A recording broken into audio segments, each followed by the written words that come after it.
You know, Tom, and I mentioned this earlier to Jim Many. I said, in watching part of the testimony being given, or part of the questioning today of David Johnston, I was half expecting someone to say, you know, that line from the movie with Jack Nicholson and Tom Cruise, where he goes, You what's can't it? handle the You truth. can't handle the truth. I mean, first of all, I will tell you, I was a bit embarrassed because every time he started to give an answer, he was cut off. I mean, it was incredibly vindictive, if that's the right word to use. I'm curious what you thought. Well, I think that he completely discredited his own report. There's a great article already online by Bob Fife and colleagues over at the Globe and Mail that go after the key part. In one of the exchanges, he was asked simply, how can you state that neither Mr. Trudeau nor any of his ministers failed to act on information of foreign interference in our elections when Aaron O'Toole last week came out and explained that CSIS has told him that there was a three-pronged attack by the Chinese government against him, his party, and his caucus during the last election. And poor Mr. Johnston had no answer other than to sputter, well, my report is based on the information that was available to me at the time. That was a week ago. And what's embarrassing about it, of course, is that that's exactly what everybody who's been looking at this has been saying. They've been saying since the beginning, look, you didn't do your job. You didn't look at what was there. You didn't cross-examine. You were given stuff by the people around Justin Trudeau, and you did absolutely nothing. And that was the major flaw in his report. He put a circle around that stain on his own today. So the fact that the MPs were a little bit impatient, I think, is eminently understandable. But let's not lose sight of one simple thing. David Johnston has absolutely zero authority to make a decision here. He has no decision-making power whatsoever. He only had the power that Trudeau gave him to come up with a recommendation. The only person under Canadian law, Aaron, who has the power to decide whether or not we're going to have the full commission of inquiry that 75% of Canadians want is Justin Trudeau. And he's using Johnston as some sort of shield to get the attention away from him. And in fact, he emotes and he talks about how unfair it is that we're attacking this great Canadian. Well, it's not a question of attacking David Johnston, because of course he is a great Canadian. It's a question of saying he was in a conflict of interest because he was at the Trudeau Foundation right up until the time he became the special rapporteur for Mr. Trudeau. And he just admitted today that he now realizes he wasn't given all the information that he thought he had and upon which his report was based. I'll just mention quickly that Robert Fife is going to join us on the show tomorrow at 5:35. Oh, well, good for you. That's a great catch. Where do we go from here, Tom, with this story? Like, I feel like there's a waiting out kind of happening here. Like, do you just keep the path? That's a great way of putting it. And you know what? I'll share with you, Natasha, that when I was in politics and I was a minister and, you were sitting around the cabinet table, there was a rule of thumb, and it's actually a rule of thumb that people follow in politics, that after 6 weeks, people will forget about just about anything. Mm-hmm. This has been over 6 months, and it's not going away. Example, a case in point, today's boost of 30% in the salary for the MNAs. Everybody's up in arms about that, and the teachers and the nurses justifiably are saying, oh yeah, where's our huge pay increase? But at the same time, that when we come back in the fall, the season's almost over, the session's almost over in Quebec City. When they reconvene in the fall, nobody's going to be talking about the salary of the MNAs anymore. It'll be ancient history. So here, what I'm seeing is a serious issue that has legs because Canadians understand the importance of defending our democratic institutions, and that's where the other area where I think that.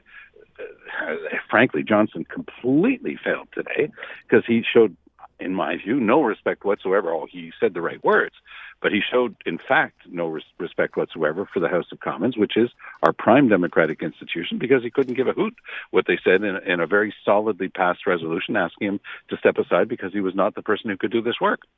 Tom, I want to shift from that to another bill being discussed now. This in Ottawa, Joan Fraser, along with Eva Ludwig from the Quebec Community Groups, in front of a Senate committee.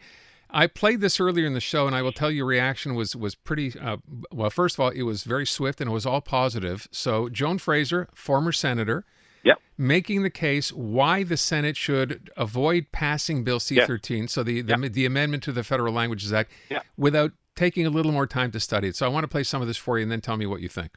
We know that arguments have been made that including the Charter of the French language in the Official Languages Act will not diminish the rights of English-speaking Quebecers. I suggest that those arguments were perhaps conceived before C-13 was amended to include a reference to the Quebec law in the purpose clause of the Official Languages Act. Our legal assessment has always been that to mention Quebec's French language charter within the Official Languages Act does pose a danger to our community's rights. This becomes even clearer in the version of the bill that is now before you. You've heard from the dean of one of the world's most respected law schools that this inclusion could have serious and lasting effects on language rights. A former Supreme Court justice has pointed out to this committee that the two language regimes, Canada's and Quebec's, are not compatible. They are fundamentally different. They have different purposes to achieve different aims. Yet they are now being forced together with the help of an undisclosed agreement between Canada and Quebec. It represents a monumental change to the quasi-constitutional Official Languages Act, and it has implications for Canada's unity. We submit that withdrawing the references to the Charter of the French language from C-13 would in no way diminish or abrogate the rights of or support to French-speaking minority communities. There is, however, danger in retaining those references, danger to the English-speaking community of Quebec, and also danger in setting up an official languages regime that creates a precedent for other provinces to impose restrictions on their own linguistic minorities, as Quebec has done. And if the committee wants examples of those restrictions, we can give them to you in the question period. Tom, I thought pretty direct. Said what I think a lot of people are wondering has not been set up until now, or they haven't heard. What do you think? If this were a basketball game, that would be a three-point jump shot at the buzzer. Nothing but net. Bravo, Joan Fraser. That was spectacular. Mm-hmm. And it goes to a point that you've made any number of times, Aaron and Natasha, because I remember when Francis Scarpellegio was saying, it's only in the preamble, and then you go into what is involved in the inclusion, the incorporation by reference of the Charter of French Language and what it can mean. And she makes two fundamentally important points after that. She goes, removing it changes nothing in the rights that are guaranteed to the French-speaking minorities outside Quebec. And her final point is, in fact, it probably saves them from a vindictive provincial government that might try to take away their rights. Think for 1 second. If there was a conservative government of Manitoba, let's say, that was bent, just decided that they were going to remove the equality of English and French before the courts. I use the Manitoba example, of course, because the Manitoba Act has a provision identical to Section 133 of the British North America Act that guaranteed equality of English and French before the courts here in Quebec. Legault claims to have changed that unilaterally. David Lametti has not even lifted his little finger to fight that. Trudeau doesn't even seem to be aware that it's happened. And what would the federal government have done if they tried to remove the rights of French-speaking Manitobans to use French before the courts? That was an epic battle. It took 90 years to settle.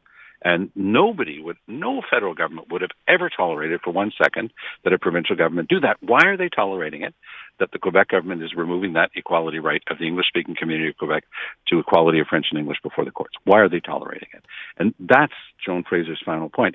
If you create the precedent in Quebec with Bill 96, what's to stop that theoretical, I don't even want to mention conservative, that theoretical government of Manitoba in the future from removing the rights of the Francophones there? Nothing to stop them once you've created the precedent. I only wondered, Tom, we're out of time. This idea that we've had a senator as well speak out during the course of the week, again, with concerns over this bill, the way it is right now. If you had to guess, I mean, more often than not, it's a rubber stamp, right? It goes to the Senate, boom, It becomes a law. Do you think that happens here? Yep. I think that's really? exactly what's going to happen Really? here. Although I think that Joan Fraser was absolutely outstanding, you might have several senators who look at this thing and say, "Oh, this stinks," but just look at the mathematics of it.